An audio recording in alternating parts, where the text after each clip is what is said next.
Wayanad township അത് ദുരന്തബാധിതർക്ക് വേണ്ടി സമർപ്പിക്കുന്ന ചടങ്ങിൽ, ഉദ്ഘാടന ചടങ്ങിൽ MLA ആയ ടി സിദ്ദിഖിനെ വേദിയിലേക്ക് വിളിക്കുന്ന ഒരു രംഗമുണ്ട്.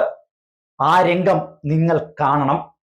സാധാരണക്കാരായ ജനങ്ങൾ ടി സിദ്ദിഖ് എന്നുള്ള പേര് കേൾക്കുമ്പോൾ കൂവാൻ തുടങ്ങിയതാണ്. സിദ്ദിഖ് സംസാരിച്ച് അവസാനിക്കുന്നത് വരെ ആ കൂവൽ നീണ്ടു നിന്നു.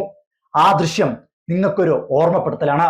ജനങ്ങളെ എത്രത്തോളം നിങ്ങൾ പറ്റിക്കുന്നുവോ അത്രത്തോളം ജനങ്ങൾ നിങ്ങളെ മനസ്സിലാക്കുകയും മനസ്സിലാക്കുന്നതിലൂടെ നിങ്ങളുടെ പേര് കേൾക്കുമ്പോൾ പോലും അവർ അറപ്പോടെ കൂവി തിമിർക്കുമെന്നതിന്റെ ഏറ്റവും വലിയ ഉദാഹരണം. ബഹുമാനപ്പെട്ട കൽപ്പറ്റ MLA ശ്രീ ടി സിദ്ദിഖ് അവർകളെ സാദരം ക്ഷണിക്കുന്നു.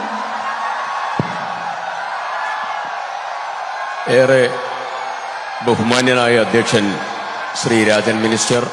ഈ ദൃശ്യം മാത്രമല്ല, മറ്റൊരു ദൃശ്യം കൂടി നിങ്ങളെ കാണിക്കുകയാണ്.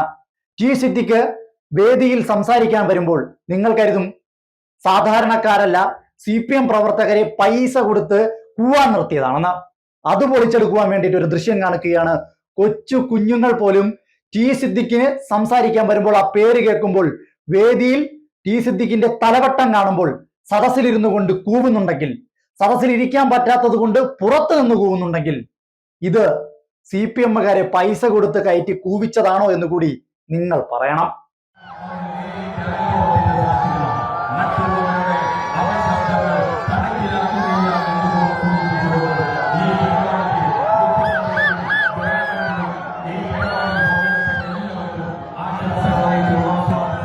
കൃത്യമായി കണ്ടല്ലോ.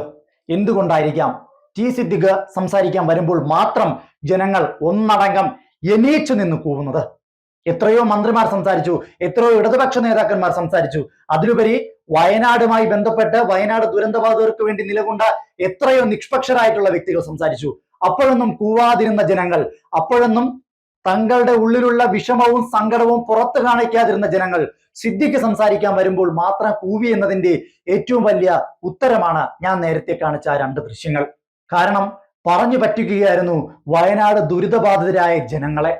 അവരെ പറഞ്ഞു പറ്റിച്ച് അവരുടെ കണ്ണുനീര് കൊണ്ട് പുട്ടടിക്കുകയായിരുന്നു ഈ പറയുന്ന പ്രതിപക്ഷവും കോൺഗ്രസ് നിരയും. അതിനുള്ള മറുപടി അവർക്ക് എങ്ങനെ വീട്ടണം എന്ന് അറിയില്ലായിരുന്നു. അപ്പോഴാണ് ഇതുപോലൊരു സാഹചര്യം ലഭിക്കുന്നത്.